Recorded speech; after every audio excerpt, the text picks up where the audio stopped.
আসসালামু আলাইকুম রহমতুল্লাহি বারাকাতু। আমরা যখন সকালে সকালে বের হই, এয়ারপোর্টের দিকে যাই। এয়ারপোর্ট হানয়, এই যে হানয় এয়ারপোর্টের দিকে আমরা ঢুকলাম।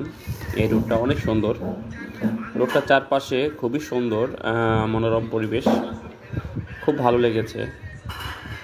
রোডের চারপাশ অনেক সুন্দর নিরিবিলি, কিন্তু এখানে কোনো ট্রাফিক নেই, কোনো জ্যাম জট কিচ্ছু নেই, শুধু বাতি জ্বলবে আর সবাই থামবে। তো সুন্দর আইন কানুন। আমি দেখলাম যে কোনো সার্জেন্ট বা ট্রাফিক কিচ্ছু নেই, বাতি দিয়েই পুরা শহর মনে হয় কন্ট্রোল করে। যে জায়গা বেশি রাস্তার মোড়, সেখানেই শুধু ট্রাফিক দু একজন দেখা যায়, আর বাকি শহরে কোথাও ট্রাফিক নেই। তো এখন এত সুন্দর তাদের আইন কানুন, যদি আমরা আইন কানুন মানি তাহলে কিন্তু আমাদের ঢাকা শহরও কিন্তু জ্যাম হবে না। কিন্তু আসলে আমরা আইন কানুন মানি না, তাই আমাদের ঢাকা শহরটা এত জ্যাম। কিন্তু বাইরের শহরগুলো লোক, প্রচুর লোক, কিন্তু তারা আইন মানে। এই কারণেই শহরগুলো ফাঁকা থাকে, রোডগুলো খুব ক্লিয়ার থাকে, যার যার লাইন অনুযায়ী সে চলাফেরা করে। তো আমাদের এই আইনগুলো মানা উচিত। তো দু সাইডে অনেক গাছ, প্রচুর গাছ, পরিবেশ খুবই ভালো ছিল, ওয়েদারটা খুব ভালো ছিল, আমার কাছে খুব ভালো লেগেছে।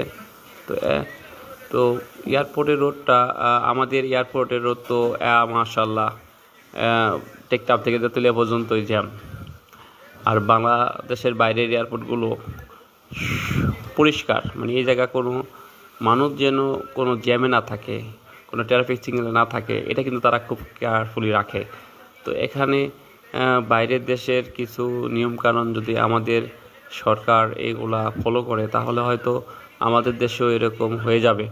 কিন্তু সবচেয়ে বড় কথা হলো যে আমরা যদি আইন মানি, আমরা যদি সব কিছু নিয়মকানুন মেনে চলি, তাহলে কিন্তু আমাদের জ্যাম হবে না।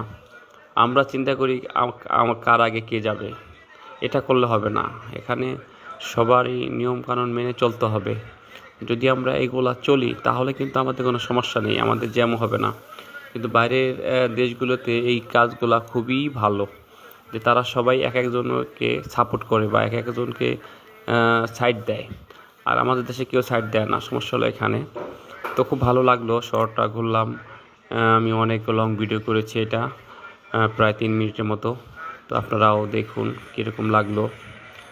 আজ এই পর্যন্তই, আবার নেক্সট কোনো ভিডিও নিয়ে আসবো ইনশাল্লাহ। আসসালামু আলাইকুম ওয়া রাহমাতুল্লাহি ওয়া বারাকাতুহু।